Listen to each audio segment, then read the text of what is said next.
ಹರಿಸಿದ್ದಾರೆ ಅಂತ ಅವರ ಮಟ್ಟದಲ್ಲಿ ಅವ್ರು ಸರ್ಕಾರಕ್ಕೆ ತಲುಪಿಸಿರ್ಬೋದು ದೊಡ್ಡ ಮಟ್ಟದಲ್ಲಿ.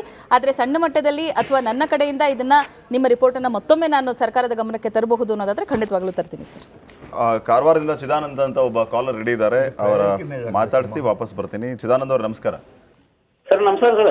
ಎಸ್ ಸರ್, ಚಿದಾನಂದ ಅವರೇ ಏನು ಹೇಳ್ತೀರಿ? ಸರ್ಕಾರ ಸಮರ್ಪಕವಾಗಿ ಪ್ರಯತ್ನ ಮಾಡ್ತಾ ಇದೆಯಾ ಅಥವಾ ಮಾಡ್ತಾ ಇಲ್ವಾ, ಏನ್ ಅನ್ಸುತ್ತೆ ನಿಮ್ಗೆ? ಸರ್ ಈಗ ನಾವ್ ಹೇಳೋದು ಏನಂತಿಲ್ಲ, ಜಲ ನಮ್ದು, ನೆಲ ನಮ್ದು, ಭಾಷೆ ನಮ್ದು, ಕಾವೇರಿ ನೀರ್ ನಮ್ದು. ಯಾವ್ದೋ ಕಾರಣಕ್ಕೂ ಮೊದಲು ನೀರ್ ನಮಗ್ ಬೇಕು, ನೀರ್ ಬಿಡಂಗಿಲ್ಲ. ಈಗ ಸರ್ಕಾರ ಎರಡು ಕಡೆನೂ ಗೇಮ್ ಆಡ್ಬಾರ್ದು ಸರ್. ನಾ ಹೇಳದ ದಿಟ್ಟವಾಗಿ ನಿಲ್ಬೇಕು.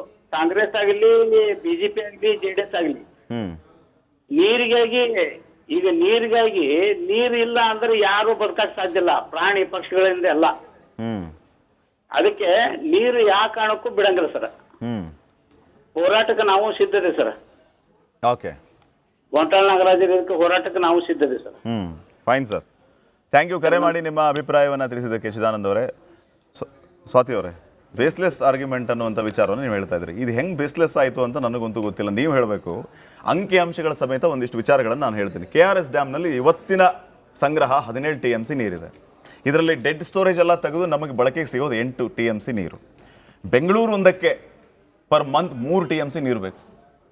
ಮುಂದೆ ನಾವು ತಮಿಳ್ನಾಡಿಗೆ ನೀರು ಹರಿಸಿದ್ವಿ ಅಂತಂದರೆ ಬೆಂಗಳೂರಿಗೆ, ಮಂಡ್ಯಗೆ, ಮೈಸೂರಿಗೆ, ಹಾಸನಕ್ಕೆ ನೀರು ಎಲ್ಲಿಂದ ಕೊಡೋದು?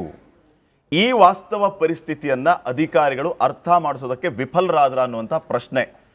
ಇದು ಬೇಸ್ಲೆಸ್ ಆರ್ಗ್ಯುಮೆಂಟ್ ಅಂತ ನಿಮ್ಗೆ ಹೆಂಗಾಗುತ್ತೆ ಅಂತ ನನಗಂತೂ ಗೊತ್ತಾಗ್ತಿಲ್ಲ. ಇದಕ್ಕೆ ಉತ್ತರ ಕೊಡಿ. ಅಲ್ಲ ಶ್ರೀಪಾದ್ ಅವರೇ, ಒಂದು ವಿಚಾರ ನೀವು ಅರ್ಥ ಮಾಡ್ಕೊಳ್ಳಿ. ಇವತ್ತಿನ ದಿನ ನಾವೆಲ್ಲಿ ಕೂತ್ಕೊಂಡು ಕಾವೇರಿ ರಿವರ್ ಬೇಸಿನಲ್ಲಿ ಇಷ್ಟು TMC ನೀರಿದೆ, ಬೇರೆ ಬೇರೆ ಜಲಾಶಯಗಳಲ್ಲಿ ಇಷ್ಟು TMC ನೀರಿದೆ, ಅಥವಾ ಕೆಲವು ಕಡೆ ನೀರಿಲ್ಲ, ಬತ್ ಹೋಗಿದೆ ಅಂತ ನಾವಿಲ್ಲಿ ಕೂತ್ಕೊಂಡು ಚರ್ಚೆ ಮಾಡ್ತಾ ಇದೀವಿ ಅಂತಂದ್ರೆ ಅಧಿಕಾರಿಗಳಿಗೆ ಈ ವಿಚಾರ ಗೊತ್ತಿಲ್ಲ ಅಂತ ನಾವಿಲ್ಲಿ ಅನ್ಕೊಂಡು ಚರ್ಚೆ ಮಾಡ್ತಾ ಇರೋದಿದೆಯಲ್ಲ, ಅದ್ರ ಬಗ್ಗೆ ನಾನು ಬೇಸ್ಲೆಸ್ ಆರ್ಗ್ಯುಮೆಂಟ್ ಅಂತ ಹೇಳಿರುವಂಥದ್ದು.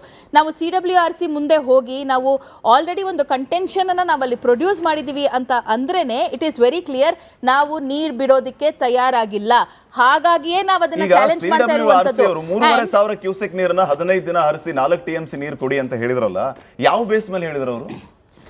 ಈಗ CWRC ಕೊಟ್ಟಿರುವಂತ ಈ ಹಿಂದೆನೂ ಅವ್ರು ಕೊಟ್ಟಿದ್ದಾರೆ 3,000 ಕ್ಯೂಸೆಕ್ ನೀರು ಹರಿಸಿ ಅಂತ ಕೊಟ್ಟಿರುವಂತದ್ದು. ಅಲ್ಲ ಕೇಳಿಸ್ಕೊಳ್ಳಿ ನಿಮಿಷ. ಈಗ ಯಾವಾಗ ತಮಿಳುನಾಡು ಅಪೀಲ್ ಮಾಡ್ತು ಅವರಿಗೆ ನಮಗೆ ನೀರು ಬೇಕು ಅಂತ, CWRC ಕೊಡಿ ಅಂತ ಹೇಳಿರುವಂತದ್ದು. ನಾವು ಹೋಗಿ ನಮ್ಮ ವಾದವನ್ನ ಮಂಡಿಸಿರುವಂತದ್ದು. ಈಗ ನಾವು ಅಸಮರ್ಥರಾಗಿದ್ದೀವಿ ಅಂತನಾ ಕರ್ನಾಟಕದ ಅಧಿಕಾರಿಗಳು? ತಮ್ಮ ವಾದ ಹೇಗಿದೆ ಗೊತ್ತಾ ಶ್ರೀಪಾದ್ ಅವರೇ? ತಮ್ಮ ವಾದ ಹೇಗಿದೆ ಗೊತ್ತಾ? ಅಲ್ಲ ಲಿಸನ್ ಟು ಮೀ. ನೀವು ಪ್ರಶ್ನೆ ಕೇಳಿದಿರಲ್ಲ, ಹೇಗಿದೆ ಗೊತ್ತಾ? ನೀವು ಪ್ರಶ್ನೆ ಕೇಳಿರೋದು ಹೇಗಿದೆ ಅಂತಂದ್ರೆ, ನಾವು ಹೋಗಿ ಬಹಳ ನಿರ್ಲಿಪ್ತವಾಗಿ ಅಲ್ಲಿ ನಿಂತ್ಕೊಂಡ್ಬಿಟ್ಟಿದೀವಿ. ನೀವ್ ಏನ್ ಆರ್ಡರ್ ಕೊಟ್ರು ನಾವು ತಗೊಂಡ್ ಬರ್ತೀವಿ, ನೀವೇ ಉತ್ತಮರು, ನೀವೇ ಸರ್ವೋತ್ತಮರು, ನೀವೇ ಸರ್ವೋತ್ತಮರು, ನೀವೇನೇ ಮಾಡಿದ್ರು ನಿಮಗೆ ನೀರು ಬೇಕಾ ನಾವು ಕೊಡ್ತೀವಿ, ನಿಮಗೆ ಕಾವೇರಿ ಬೇಕಾ ನಾವು ಕೊಡ್ತೀವಿ.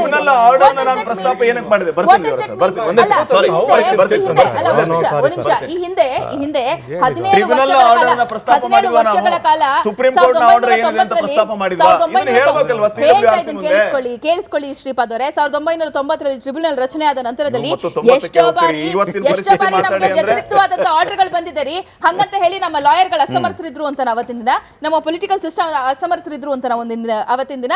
C when there is an argument, ಈಗ ವಾದ ಪ್ರತಿವಾದ ಆದಂತಹ ಸಂದರ್ಭದಲ್ಲಿ ಕೆಲವೊಂದು ಸತಿ ಅವ್ರು ತೆಗೆದುಕೊಳ್ಳುವಂತಹ ಅವರ ಪ್ರಿರೋಗೇಟಿವ್ ಡಿಸಿಷನ್ ಆಗಿರುತ್ತೆ, ಅದನ್ನೇ ನಾವು ಚಾಲೆಂಜ್ ಮಾಡ್ತೀವಿ ಅಂತ ಹೇಳ್ತಾ ಇರುವಂತದ್ದು.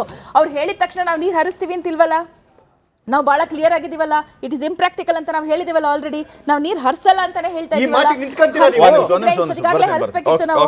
ಆಯ್ತು, ನೀರು ಹರಿಸಲ್ಲ ಅಂತ ಹೇಳ್ತಾ ಇದ್ದಾರೆ ಸ್ವಾತಿ ಅವರು. ಇದರ ಮುಂದುವರೆದ ವಿಚಾರವನ್ನು ನಾವು ಚರ್ಚೆ ಮಾಡೋಣ. ದೇವರಾಜ್ ಅವರೇ, ಈಗ ನೀವು ಬಿಜೆಪಿ ಅವರ ಜೊತೆ ಸೇರ್ಕೊಂಡು ನೀವು